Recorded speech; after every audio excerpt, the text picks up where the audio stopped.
A beautiful afternoon down here in Virginia after we just got hammered with snow and it's all gone. Anyways, I'm doing a quick review on my new tailgate. It's a Bully. I think it's a TR3 and I'm pretty happy with it. It's all the pictures I've seen, they were kind of loose, so it made me a little nervous, but it fits in there really well. It's adjustable, has 3 straps on either side. The only, it's vinyl, and it was 120 bucks. It was like $17 and change. The only negative feedback, and this is really stupid, is you have these 3 brackets. The brackets are great, but the screws, not so great. They're really soft metal. I would probably put my own self-tapping screws in. I had to replace a couple of them. So that's the only recommendation.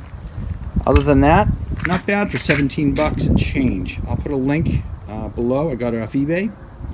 And it's for my 76 F250. Slow, low budget